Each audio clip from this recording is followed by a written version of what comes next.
Hello friends, welcome to CS centre. आज हम discuss करने जा रहे हैं आई-5 अलायंस के बारे में डिस्कस करेंगे। ये न्यूज में है और यहाँ से सवाल पूछे भी जा सकते हैं। कॉन्टेक्स्ट क्या है, कहाँ से शुरू होता है, कहाँ पे खत्म होता है और आगे क्या होने वाला है, इसके बारे में सारी चीज जानकारी हम आज यहाँ पे शेयर करेंगे।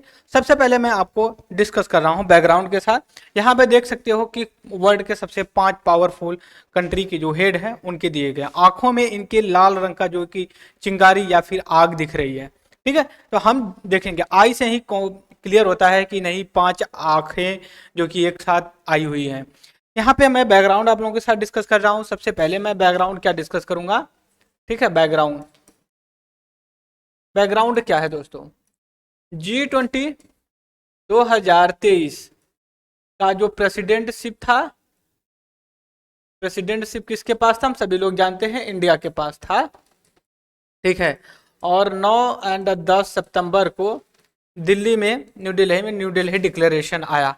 बात समझ रहे हो। तो यहाँ से सभी जो कि हेड ऑफ स्टेट आए हुए थे G20 के, और उसमें जो कनाडा के थे, कनाडा के जो स्टूडेंट थे उनका मतलब कि ऐसा भी मीडिया में कानाफूसी चल रही थी कि उनको इम्पोर्टेंस या तवज्जो नहीं दिया जा रहा है जो देना चाहिए था। बात समझ रहे हो आप। तो उस समय तो चलिए संभल गए, सारी चीजें संभल गई, आगे कुछ ज्यादा नहीं हुआ कि कुछ होता। बट जैसे ही कनाडा के जो हेड हैं कनाडा में जाते हैं और वहां पे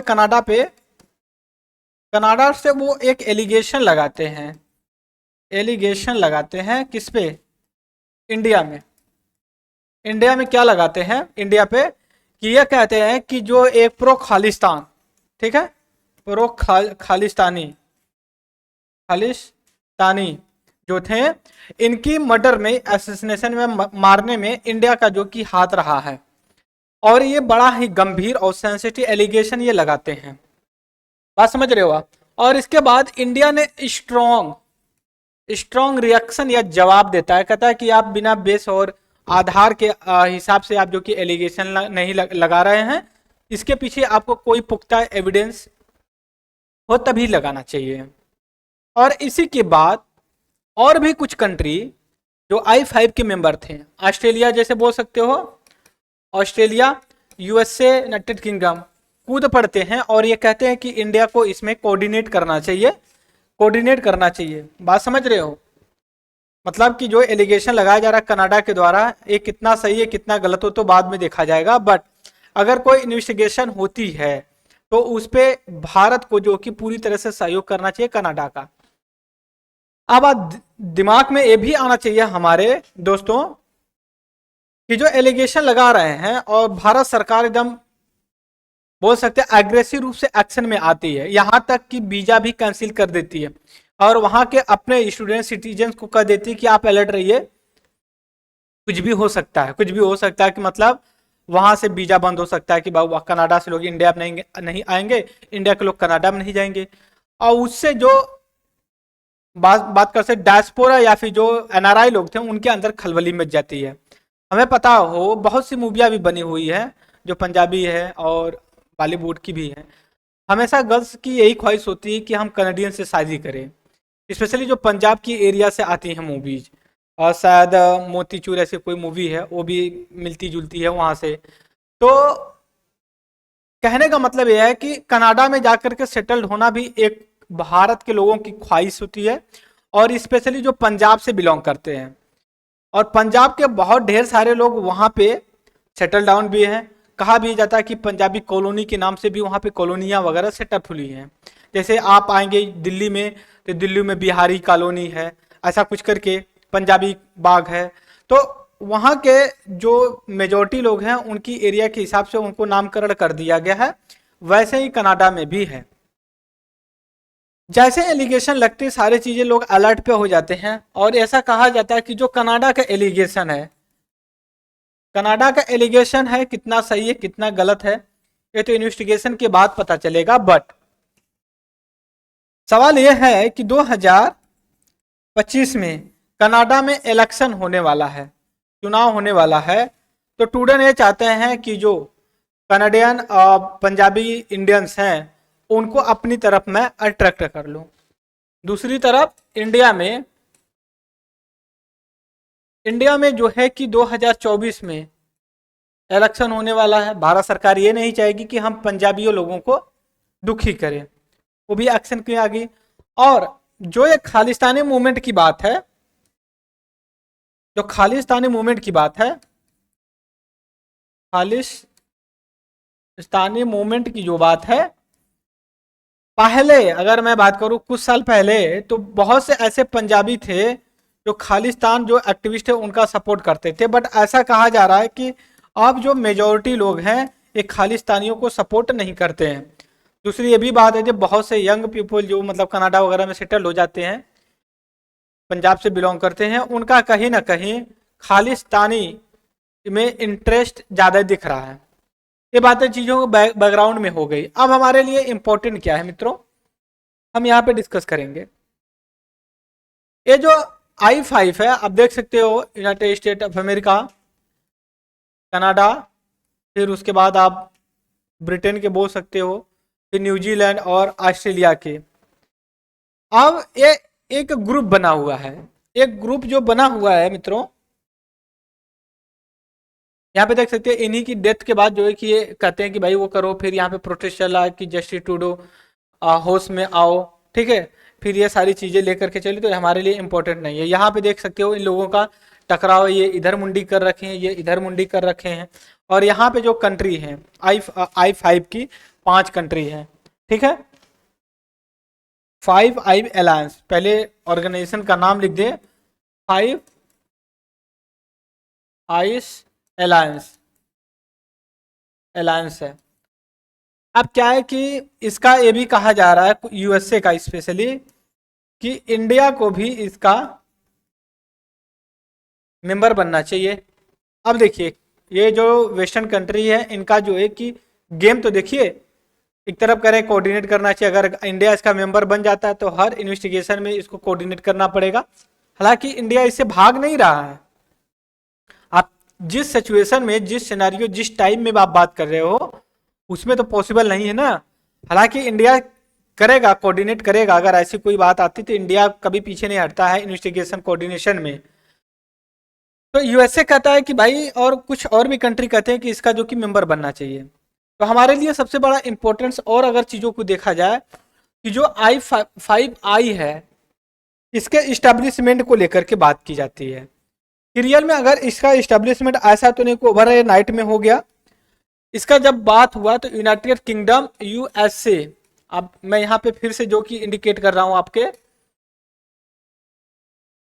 यहाँ पे, वर्ल्ड वार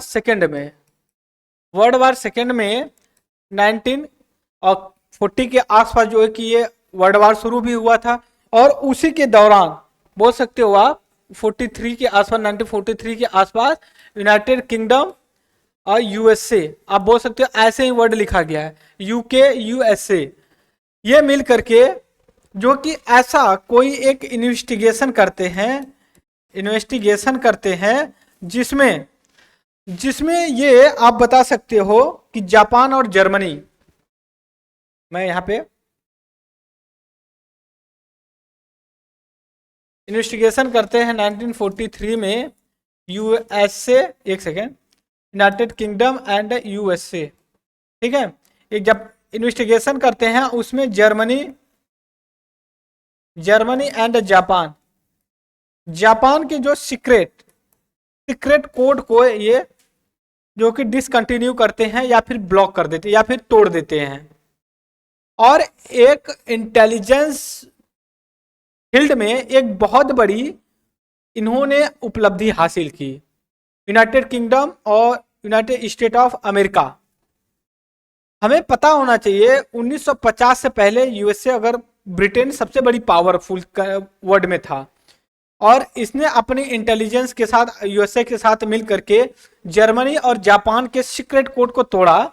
और एक बड़ी उपलब्धि हासिल करने से इनको ये लगा कि अगर हम कुछ और बड़े कंट्री मिल करके एक साथ आए और म्यूचुअली तरीके से कुछ इंटेलिजेंस, खुफिया सूचना एक दूसरे के साथ अगर शेयर करें तो हमारे लिए बेटर होगा। कोई थ्रेट्स होगा तो उसको हम जो कि रोक सकते हैं। और इसी को देखते देखते 5 लोग मिल करके I-5 आइस अलायंस जो कि बनाया गया। और ये 5 कंट्री कौन है? पहले बात यूके यूएसए था। अब यूके को फिर ब्रिटेन बोलने जाने लगा। Britain USA. आप बात समझ रहे हो इस चीज को लेके? तो और जो ये था यूके यूएसए, ये हो गया BR ब्रिटेन यूएसए हो गया। और इसके बाद जब और कंट्री इसमें शामिल हुए, 2 कंट्री तो पहले ही थे, कौन था? ब्रिटेन और यूएसए था। फिर इसके बाद आपका शामिल 3 और कंट्री होते हैं। 3 कंट्री में आप अगर बात करेंगे, इसमें आपका आ जाता है ऑस्ट्रेलिया आ जाता है, ठीक है। उसके बाद न्यूजीलैंड आ जाता है। और यहां पे देखेंगे, मैं मैप आपके साथ शो कर रहा हूं, किसी मैप पे तो था मैं, यहाँ पे एक सेकंड मैं इरेज कर लेता हूँ, हमारे लिए अच्छा होगा कि हम, ठीक है। अब यहाँ देख सकते हो आप, कनाडा है ये, फिर यूएसए, फिर ब्रिटेन, और यहाँ पे आपका ऑस्ट्रेलिया, और फिर यहाँ पे न्यूजीलैंड हो गया। तो कहने का मतलब ये 5 ग्रुप मिल करके एक ऑर्गेनाइजेशन बनाते हैं, जिसको हम कहते हैं 5 आइस अलायंस के रूप में देखते हैं। इनका अगर हम देखें यहाँ पे देख सकते हो, इनका जो मेन ऑब्जेक्टिव था, हालांकि इसमें दिख नहीं रहा, मैं नया पेज लेता हूं। जो 5 आइस अलायंस है, इसका मेन जो ऑब्जेक्टिव था या है, ये म्यूचुअल इंफॉर्मेशन, जो सीक्रेट है,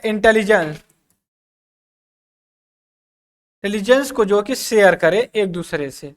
यही एक मेजर ऑब्जेक्टिव था इनका, कि हम इसको जो कि शामिल करें।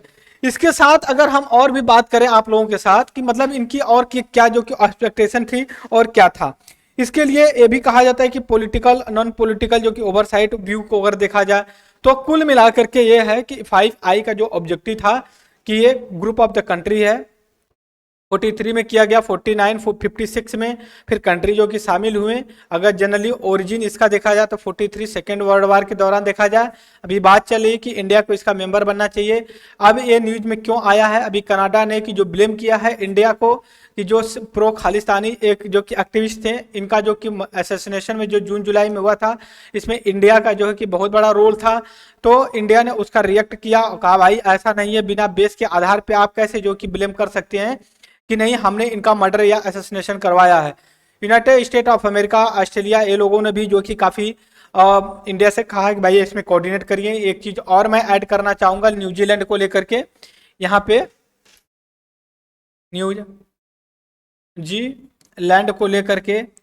न्यूजीलैंड को लेकर के एक क्यों बात कर रहा हूँ, कि जो 5I के जो मेंबर्स हैं, ये चाइना को लेकर के काफ़ी अग्रेसिव या ऐसे एक्टिव रहते हैं इंफॉर्मेशन शेयरिंग में। बट न्यूजीलैंड जो 5I का, ठीक है, 5I का जो कि अलायंस का मेंबर है, ये इस चाइना के इशू पे बहुत ही साइलेंट रहता है, ठीक है। और जो साइलेंट रहता है, इसके पीछे रीजन ही ये है कि इसका ट्रेड है, ठीक है। बहुत बड़ा ट्रेड जो न्यूजीलैंड जो कि चाइना के साथ करता है। हम सभी को पता है चाइना वर्ल्ड की सबसे सेकेंड लार्जेस्ट इकोनॉमिक पावरफुल है, और सबसे ज़्यादा जो है कि वर्ल्ड के डोमेन बना रखा है मर्चेंटाइल या फिर इंडस्ट्रियल सेक्टर मैन्युफैक्चरिंग में, और इकोनॉमिक सेक्टर में उसका 50% से ज़्यादा की इन्फ्लुएंस होता है पूरे विश्व में।